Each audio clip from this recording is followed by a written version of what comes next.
Hello hi అండి, welcome back to my channel. ఈరోజైతే నేను ఈ సమ్మర్కి తగ్గట్టుగా మ్యాంగో కేక్ అయితే చేస్తున్నాను. ఇంట్లో ఈ మ్యాంగో కేక్ అయితే చేస్తున్నానండి. మ్యాంగో కేక్ కావాల్సిన పదార్థాలు అయితే చూద్దాం. ఇప్పుడు ముందుగా అయితే 2 కప్పులు మైదా తీసుకొని జల్లించుకుని అందులోనే బేకింగ్ సోడా అయితే నేను వేయట్లేదండి, ఎందుకంటే నా దగ్గర లేదు ఆ టైంకి. అందుకని బేకింగ్ సోడా లేకుండా సోడా ఉప్పు మటుకు వేసి మొత్తం జల్లించుకున్నాను. జల్లించుకున్న తర్వాత మ్యాంగో ముక్కలు 1 కప్ అయితే వేసుకున్నాను. అందులోనే ఒక టీ గ్లాస్ వరకు అయితే పంచదార వేసుకున్నాను. ఒక టీ గ్లాస్ ఆయిల్ కూడా వేసాను, రిఫైండ్ ఆయిల్ వేసాను.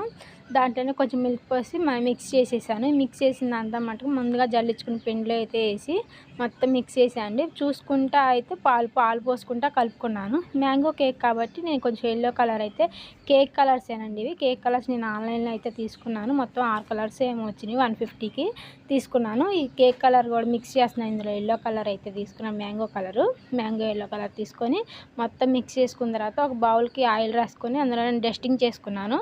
అందులో ఇదంతా వేసి ఒకసారి ట్యాప్ చేసుకొని ప్రీహీట్ చేసుకుని ఆల్రెడీ ప్యాన్లో అయితే పెట్టేసుకున్నానండి. ఒక 30 నిమిషాలు అయితే పెట్టాను. 30 నిమిషాలకైతే చక్కగా అయితే ఉడికిపోయింది. నేను చేసిన తప్పు ఏంటంటే మ్యాంగో కొంచెం స్వీట్గా ఉంటుందని కొంచెం షుగర్ అయితే తక్కువ వేసాను. మ్యాంగో అయితే స్వీట్గా లేదనుకుంటా. కేక్ అయితే నార్మల్ స్వీట్గా ఉంది, కేక్ ఉన్నంత స్వీట్గా అయితే లేదు. మీరైతే కొంచెం షుగర్ చూసి వేసుకోండి. కేక్ మటుకు అయితే భలే ఫ్లఫీగా వచ్చింది. చూడండి ఎంత ఫ్లఫీగా వచ్చింది, నాకైతే భలే నచ్చింది.